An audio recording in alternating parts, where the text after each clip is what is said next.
Čtvrtý podnik mistrovství České republiky Motokár hostil nově vybudovaný kartingový areál v těsné blízkosti západočeského Chebu. Zdejší moderní kartaréna vznikla doslova na zelené louce a je jediná, kterou se podařilo na našem území od sametové revoluce vybudovat.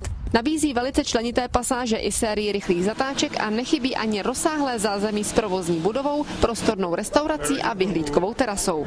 Na startu mistrovského závodu se sešlo 180 jezdců a nejpočetněji byly opět zastoupeny dětské kategorie EasyCar. Celý víkend závodníky provázelo proměnlivé počasí, což ještě zvýšilo napínavost závodu a vystupňovalo nároky na jednotlivé jezdce a jejich doprovody. Odpolední bodovaná jízda EasyCar 60 měla dramatickou předehru. Trať přes polední přestávku dokonale vyschla a tak se jezdci v uzavřeném parkovišti připravovali na start s obutím do sucha. Ale náhlá změna počasí v podobě prudkého přívalového deště si vynutila odložení startu a vyhlášení mokrého závodu. To znamenalo pro všechny mechaniky okamžitou výměnu pneumatik a částečně i úpravy v nastavení motokáru. Po absolvování zahřívacího kola následoval letní start, při kterém se motokáry ztrácely v gejzírech vody.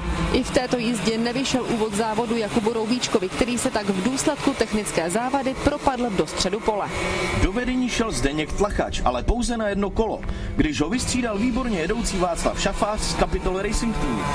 Příjemným překvapením druhé bodované jízdy byl výkon Alexe Leňána, který dobře odstartoval a dlouhou dobu se držel na druhém místě za Šafářem. Osudným mu bohužel bylo 8. kolo, ve kterém v nájezdu do cílové rovinky vyjel ztrati a přišel tak zřejmě o jisté stříbro.